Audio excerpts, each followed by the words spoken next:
Les ailes du pouvoir magazine, le cas politique des ailes du pouvoir.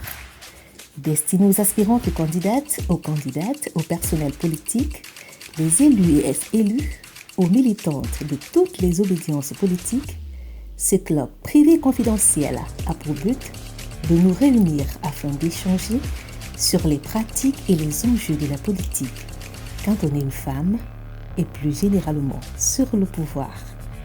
Vous souhaitez en savoir plus, voire devenir membre? Contactez-nous au 680 32 32 48 au 691 91 32 61. Sénatrice ou sénateur Rugayatou Asta Julde, épouse Issa précisément, c'est une native de l'arrondissement de Ngangha, département de la Vina, région de la Damawa. Elle est née il y a de cela 51 ans et mariée et mère de beaucoup d'enfants. Je suis arrivée en politique très naïvement, mais aussi par observation. J'ai eu un parent qui a fait ses pas à la politique dans ma petite jeunesse, que j'ai beaucoup observé. Il a été militant dans les sous-sections. Il a été un grand militant à la section dans la ville de Ngaoundéré. Il a été adjoint au maire de l'ex-commune rurale qui regroupait les 8 arrondissements qui aujourd'hui se sont divisés par les pouvoirs, la volonté du chef de l'État, se sont divisés en 5 circonscriptions en zone rurale et 3 en zone urbaine. J'ai donc suivi les pas de ce monsieur qui aujourd'hui est chef traditionnel de la ville de Ngangha, plus précisément Sa Majesté le Belaka Saliou Sambou. Parti d'une militante simple à la structure de base, j'ai quand même gravi les échelons pour être à la section et dans l'arrondissement de Ngangha plus particulièrement aussi. J'ai été membre de la section en tant que vice-présidente sous l'égide de la présidente de l'OFRDPC, Adissa Christine, qui aujourd'hui est présidente de la section en elle-même. Et je crois que c'est une riche expérience que j'ai connue au sein du parti des Flammes, le Rassemblement démocratique du peuple camerounais.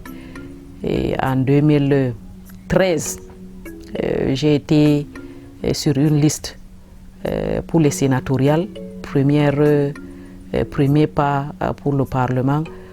Malheureusement, en cette année, le RDPC n'a pas eu de sénateur parce que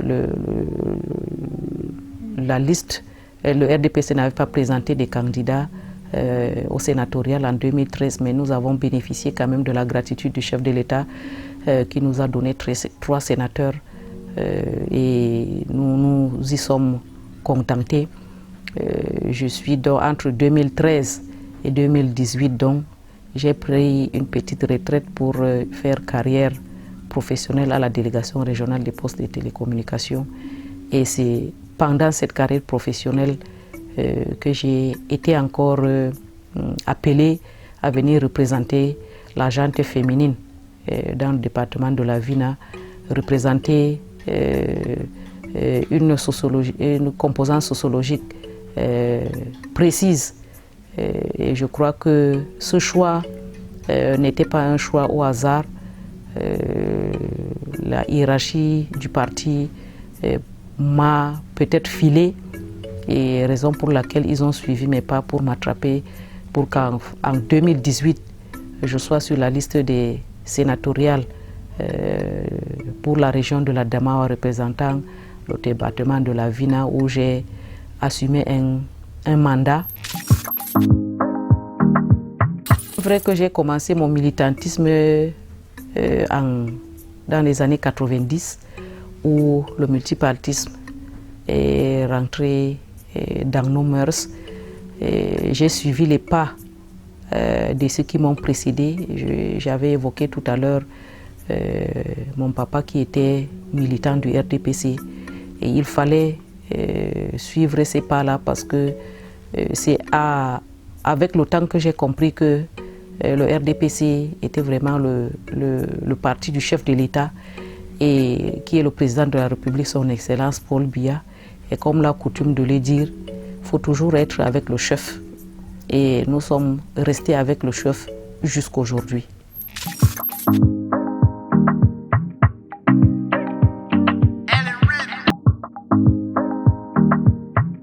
L'État, qui est le président national du Rassemblement démocratique du peuple camerounais, a donné une place de choix aux femmes au sein de son parti. Et il est bien vrai que nous sommes dans une région qui n'est pas très... où les populations ne donnent pas plus de place aux femmes, non seulement dans les services publics, les services parapublics, et encore moins en politique.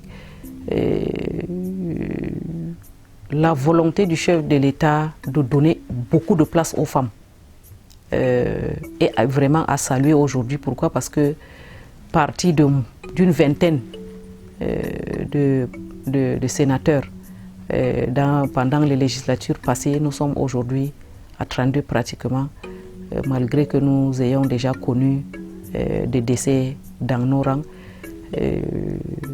Nous saluons vraiment cette initiative et nous voudrions demander, implorer nos frères de la région de la Damawa et particulièrement du département de la Vina à continuer à nous faire confiance et à nous accorder cette place-là que nous méritons en politique dans le département de la Vina. Pourquoi? Parce que nous avons fait des preuves.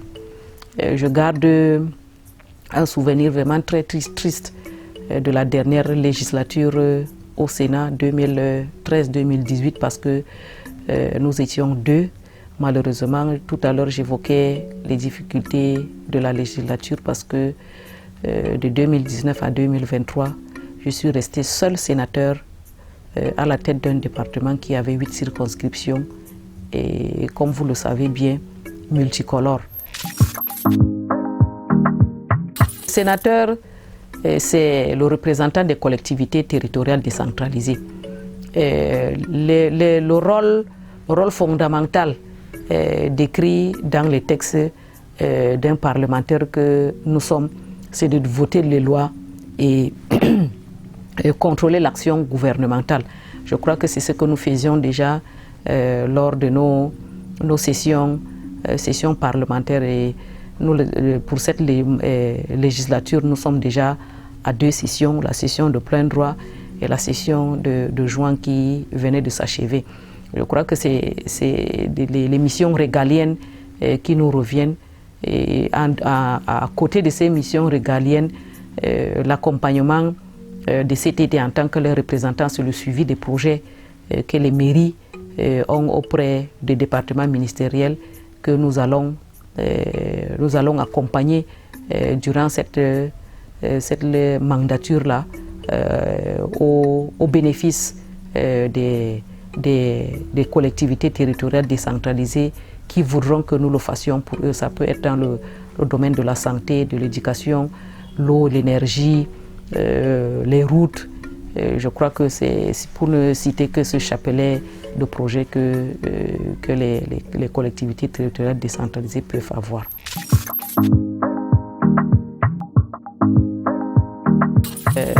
C'est le parti qui nous a investis. Il est de bon ton que nous accompagnons vraiment les organes du parti, en l'occurrence les sections dont le département de la Vina en a 8. Et je crois que nous l'avons déjà commencé lors des derniers événements que je voudrais signaler ici. Le 20 mai, nous avons les 3 sénateurs nommés et élus avons accompagné les sections à l'organisation de la manifestation dans les 8 circonscriptions.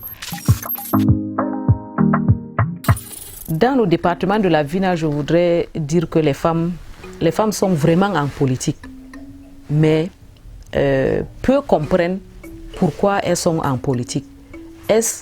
C'est pour des intérêts collectifs? Est-ce qu'on maîtrise les textes du parti? C'est la raison pour laquelle nous militons.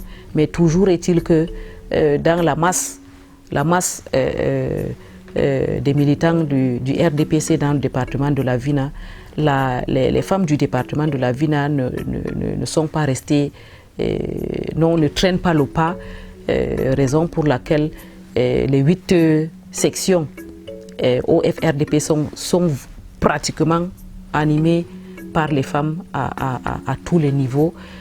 Toutes nos manifestations, nos meetings dans les différentes circonscriptions sont toujours animés par les femmes. Elles ont pris les choses vraiment en main, qu'elles soient responsables ou simples militantes. Les femmes dans le département de la Vina continuent à assumer les responsabilités du parti dans ce département-là. La situation de la femme et de la jeune fille dans le département de la Vina est la situation de toutes les femmes et des jeunes filles, non seulement du Cameroun, mais de la partie septentrionale en général. Nous notons le mariage précoce, nous notons aussi l'abandon des études par manque de soutien, parce que les parents préfèrent privilégier l'éducation du jeune garçon au détriment de l'éducation de la jeune fille. Mais toujours est-il que le pourcentage, il y a de cela plusieurs années, a vraiment beaucoup évolué en termes d'encadrement de la jeune fille. Nous avons, on peut citer entre autres, la dépendance de la femme vis-à-vis, économiquement, vis-à-vis de l'homme. Elle n'a pas une assise financière en tant que telle. Et pour l'autonomiser, il faut vraiment trouver la formation adéquate à ces femmes-là afin qu'elles puissent être financièrement autonomes dans le département de la Vina. Il est bien vrai qu'elles font déjà beaucoup à travers les petits commerces, les activités informelles que nous connaissons, les salons de coiffure par là, la vente des produits cosmétiques par-ci, la vente des produits vivriers par là. Et il est de bon ton de signaler que si vous sortez le matin, vous allez rencontrer plus de femmes dehors que d'hommes. Et ce qui m'amène à dire que les femmes sont plus engagées en société à être autonomes, mais elles n'ont pas assez de soutien, et je crois qu'il faudrait y tenir compte pour être financièrement autonome. Il faut prendre des dispositions et mettre beaucoup de moyens à leur disposition, et aussi avec un peu de volonté pour qu'on arrive à les autonomiser. Je crois que dans les jours à venir, ce qu'on va faire, c'est essayer de former les femmes et les filles à l'entrepreneuriat afin qu'elles puissent vraiment être des entrepreneurs comme nous le voyons dans d'autres régions du Cameroun, qu'elles puissent employer aussi d'autres personnes qui peuvent être des hommes ou des femmes dans leurs entreprises qu'elles voudront mettre en place. À travers nos villes et nos localités, de jeunes filles et de jeunes femmes qui se sont formés en informatique à travers les petites formations, les petits centres qui forment des personnes dans la ville de Ngaoundéré particulièrement, mais aussi certains se sont formés à l'IAI. Et il faudrait juste que nous suivons, nous accompagnons ces actions-là afin que ces femmes-là, à travers les activités, fassent dans le e-commerce par exemple. Quoi qu'il ne faudrait pas pointer du doigt la culture et la tradition qui sont un frein à l'épanouissement de la femme dans la partie septentrionale et particulièrement dans la région de la Damawa ou le département de la Vina. Il faut revenir sur le fait que c'est plutôt les hommes qui sont des détenteurs de cette culture et de cette tradition-là, qui sont un obstacle à l'épanouissement de la femme dans la région de la Damawa. Je le dis pourquoi? Parce qu'il n'est écrit nulle part, ni en religion, qu'il faut léser la femme. La jeune fille ou la femme est un être que Dieu a créé et qu'il a voulu qu'on entretienne, qu'elle ne puisse pas, pour qu'elle ne puisse pas souffrir. Mais malheureusement, par manque d'éducation, les femmes ne maîtrisent pas quels sont vraiment les droits qui leur reviennent, raison pour laquelle nous avons l'impression que ce soit la culture, ce soit la tradition qui est un obstacle à l'épanouissement de la jeune fille. Il est de bon ton que nous continuions à sensibiliser les parents sur le fait que ni l'un ni l'autre ne sont un obstacle à l'épanouissement de la jeune fille, mais plutôt la culture et la tradition peuvent constituer un grand atout à l'épanouissement de la jeune fille. C'est vraiment très difficile à répondre, mais je vais m'efforcer à le faire. Pourquoi? Parce que notre parcours est parsemé de beaucoup d'embûches. Je l'ai évoqué plus haut. Notre genre fait problème dans le département de la Vina. Nos sœurs nous observent. Elles sont en politique avec nous tous les jours. Elles nous observent. Elles se rendent compte que c'est pas facile. Elles nous approchent pour nous dire qu'elles voudraient faire carrière en politique malgré leurs diverses préoccupations. Mais compte tenu du fait que nous qui sommes déjà à cette échelle de la politique, elles nous observent, elles se rendent compte que c'est difficile d'évoluer. Certaines veulent même jeter l'éponge, mais nous sommes obligés de garder le moral haut, les sensibiliser à rester, parce qu'elles ont déjà commencé, parce que nous-mêmes c'est comme ça que nous avons commencé. Et en politique, quand on entre, on n'y sort pas facilement.